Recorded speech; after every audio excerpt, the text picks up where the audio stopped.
क्या water bullet proof है? अक्सर फिल्मों में देखते हैं हीरो पर गोलियां चलती है और वो हीरोइक जंप लेकर पानी में कूद जाता है और बच निकलता है। लेकिन क्या रियल लाइफ में भी पानी आपको गोलियों से बचा सकता है, और बचा सकता है तो कितनी गहराई तक? चलो एक साइंटिफिक डीप डाइव करते हैं और पता लगाते हैं क्या वाकई पानी बुलेट को रोक सकता है। आप यहाँ पर जितने भी गन देख रहे हो, pistol, revolver, rifle, sniper rifle, यह सभी नॉर्मल सरफेस फायरिंग के लिए होती है। यदि बात करें .50 BMG स्नाइपर की, तो इसके बुलेट की स्पीड 3300 किलोमीटर पर आवर होती है, जिसकी फायरिंग रेंज लगभग 7 किलोमीटर तक होती है। लेकिन इसी स्नाइपर को पानी में फायर किया जाए तो यह सिर्फ और सिर्फ 4 से 5 फीट में ही रुक जाएगी और हाई चांस रहेंगे कि इसकी बुलेट कई टुकड़ों में टूट जाए। ऐसा क्यों है, इसको थोड़ा डिटेल से समझते हैं। जनरली जब भी गन को फायर किया जाता है तो इसकी बुलेट पर एक फोर्स लगता है हवा के पार्टिकल्स का। अब यह फोर्स बहुत ज्यादा तो नहीं होता, लेकिन इसी फोर्स की वजह से गन की एक रेंज निकल कर आती है। जनरली हमारे आसपास में जो हवा होती है, इसकी डेंसिटी 1.25 kg पर मीटर क्यूब होती है, जिसका सिंपल सा मतलब है कि यदि 1 मीटर लंबाई, चौड़ाई और ऊंचाई का कोई क्यूब हो तो उसमें जो हवा होगी उसका वेट 1.25 kg होगा। इसको और सिंपल करें तो इस क्यूब में छोटे छोटे हवा के पार्टिकल्स है जिनका कुछ ना कुछ वेट है। तो जब भी किसी गन से फायर किया जाता है तो यह हवा के पार्टिकल इस बुलेट को रोकने की कोशिश करते हैं, तो बुलेट अपनी कुछ एनर्जी इन हवा के पार्टिकल्स में ट्रांसफर करती जाती है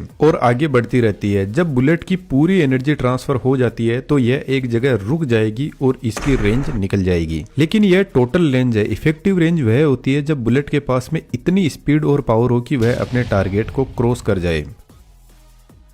अब चलते हैं पानी पर। यदि 1 मीटर लंबाई, चौड़ाई, ऊंचाई वाला क्यूब फिर से ले और इसमें पानी को भरा जाए तो पानी की डेंसिटी होगी 1000 kg पर मीटर क्यूब, जिसका सिंपल सा मतलब है इस क्यूब में 1000 kg पानी आ सकता है। जिसका दूसरा सिंपल सा मतलब यह भी है कि पानी की डेंसिटी हवा से 800 गुना ज्यादा है। तो जब भी 9mm पिस्टल से गन को फायर किया जाता है तो इससे बुलेट निकलती है 1260 किलोमीटर पर आवर की स्पीड से, और पानी की हाई डेंसिटी होने की वजह से यह बुलेट सिर्फ 2 से 3 फीट अंदर जाते ही रोक देगा। इसके बाद बुलेट की स्पीड धीरे हो जाएगी और यह कहीं अंदर जाकर पानी में डूब जाएगी। लेकिन मानकर चलो आपके पास में एक पावरफुल 50 BMG स्नाइपर है जिसकी बुलेट 3300 किलोमीटर पर आवर की स्पीड से निकलती है, तो हो सकता है कि पानी में यह टारगेट को हिट कर जाए। यदि आप हमारे एक्सपीरियंस के साथ में अपनी क्वालिटीज को बढ़ाना चाहते हो तो हमने डिटेल से step by step advance 3D animation का कोर्स तैयार किया है जो आपको किसी भी टाइप का एनिमेशन बनाने में हेल्प करेगा। डिस्क्रिप्शन में डिटेल्स अवेलेबल है, जरूर से चेकआउट कीजिएगा। लेकिन जैसे ही बुलेट पानी के कांटेक्ट में आती है तो या तो यह पानी के सरफेस से टकराते ही कई टुकड़ों में टूट जाएगी, या फिर हो सकता है कि 1-2 फीट अंदर जाने के बाद में बुलेट के कई टुकड़े हो जाएं। और इसके पीछे सबसे बड़ा रीजन है drag force. Square of velocity के डायरेक्ट प्रपोर्शन में होता है। इसको थोड़ा सिंपल कर लेते हैं। यदि आपकी बुलेट की स्पीड 3300 किलोमीटर पर आवर है तो जब भी यह पानी में एंटर करेगी तो पानी की डेंसिटी हाई होने की वजह से इस बुलेट पर वापस एक फोर्स लगेगा जिसको ड्रैग फोर्स बोलते हैं। अब यदि बुलेट की स्पीड 2 गुना है तो ड्रैग फोर्स 4 गुना लगेगा, और बुलेट की स्पीड 4 गुना हो तो ड्रैग फोर्स 16 गुना लगेगा। अब जब भी बुलेट इतनी हाई स्पीड में पानी से टकराती है तो इतना हाई फोर्स वह सहन नहीं कर पाती और बुलेट कई टुकड़ों में टूट जाती है। तो यदि आप पानी के सामने जितनी पावरफुल गन लेकर आते हो तो वह उतना ही बड़ा फेलियर बनती है।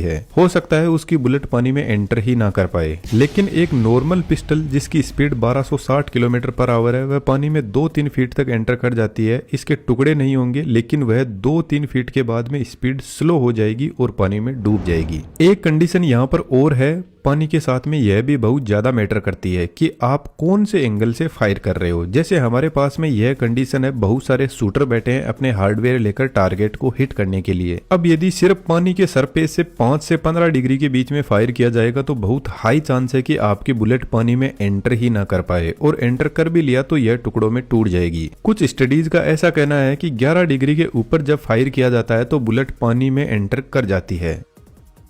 अब जो एकदम ऊपर की तरफ शूटर बैठा है 50 BMG स्नाइपर लेकर, जो 3300 किलोमीटर पर आवर की स्पीड से फायर कर रहा है, तो जब बुलेट पानी की सबसे ऊपर की लेयर के कांटेक्ट में आएगी तो जबरदस्त ड्रैग फोर्स लगेगा और कुछ फीट अंदर तक जाने के बाद में वह ब्रेक हो जाएगी। लेकिन यदि इसके बगल में बैठा बंदा पिस्टल से फायर करता है जिसकी स्पीड सिर्फ 1400 किलोमीटर पर आवर है, तो इसी कंडीशन में बुलेट 6 से 7 फीट अंदर तक जा सकती है, जो पहले से थोड़ी ज्यादा है, और फिर बुलेट की स्पीड स्लो हो जाती है और यह कहीं पानी में जाके डूब जाती है।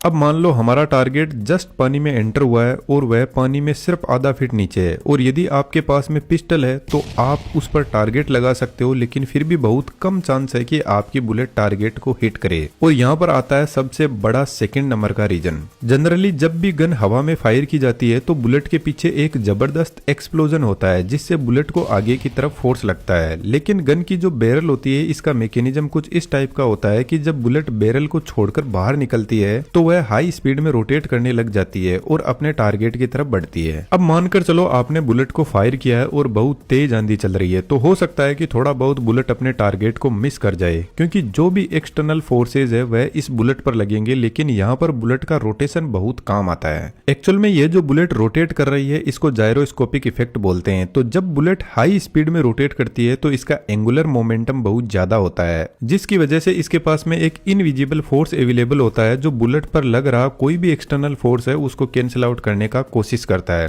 चलो इसको थोड़ा सा सिंपल करते हैं। यदि आपने स्पिनिंग टॉप को घुमाई हो तो घूमते टाइम यदि आप इस पर कोई फोर्स लगाते हो तो यह उसको रजिस्ट करता है और वापस अपनी पोजीशन पर आ जाता है। तो इस रोटेशन से एक्चुअल में बुलेट पर जो भी एक्सटर्नल फोर्स लग रहे हैं आंधी की वजह से उनको हैंडल करते हुए अपने डायरेक्शन में स्ट्रेट आगे बढ़ती जाती है। तो सरफेस लेवल पर इसका हमें एक अच्छा फायदा मिलता है, लेकिन पानी में यह प्रॉब्लम बन जाती है। जब भी हाई स्पीड में रोटेट करती हुई बुलेट पानी में एंटर करती है तो रोटेशन की वजह से यह सीधा न जाकर अपना रास्ता चेंज कर लेती है। अब ऐसी कंडीशन में यदि टारगेट ऊपर भी है तो उसको हिट करना आसान नहीं होता।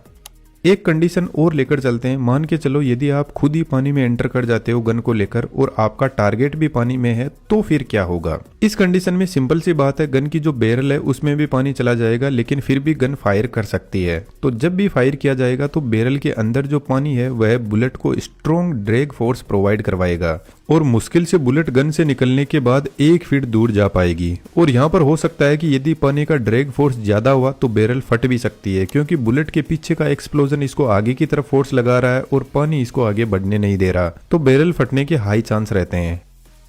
लेकिन कुछ राइफल्स होती है जो पानी में फायर कर सकती है, जैसे Russian made APS under water rifle. इनके प्रोजेक्टाइल कुछ ऐसे स्टील के नुकीले नीडल टाइप और साइज में थोड़े लंबे होते हैं, और सबसे खास बात यह रोटेट नहीं करते हैं तो एकदम स्ट्रेट डायरेक्शन में मूव कर पाते हैं। अब काफी इंटरेस्टिंग होगा यह जानना कि इसकी जो बुलेट है इस पर पानी का ड्रैग फोर्स कैसे काम करता है। एक बहुत ही इंटरेस्टिंग कंसेप्ट होता है सुपर कैविटेशन। जब इस नीडल टाइप बुलेट को फायर किया जाता है तो इसकी स्पीड 3600 किलोमीटर पर आवर से लेकर 5000 किलोमीटर पर आवर तक हो सकती है, और इतनी हाई स्पीड में जब पानी के मॉलिक्यूल इस नीडल से टकराते हैं तो वह दूर नहीं हो पाते, और वाटर मॉलिक्यूल का प्रेशर कम होने की वजह से यह वेपर या गैस में बदल जाते हैं। अब यह गैस इस नीडल को कवर कर लेती है जिससे नीडल डायरेक्ट वाटर के कांटेक्ट में नहीं आती है, और इसका इफेक्ट यह पड़ता है कि पानी का ड्रैग फोर्स इस नीडल पर एक सरफेस गन जितना नहीं लग पाता, और यह नीडल 50 से 100 मीटर दूरी तक जा सकती है।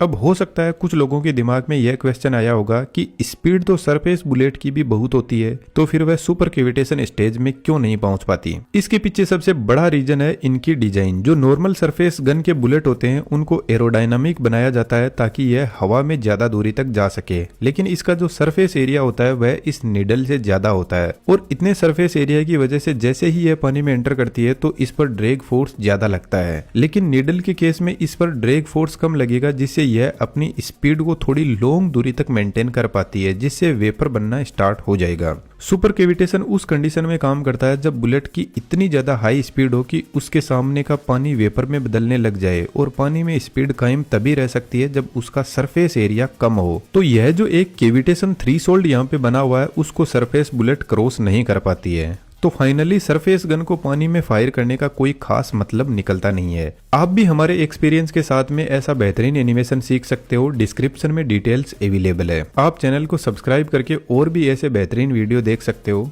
Thank you.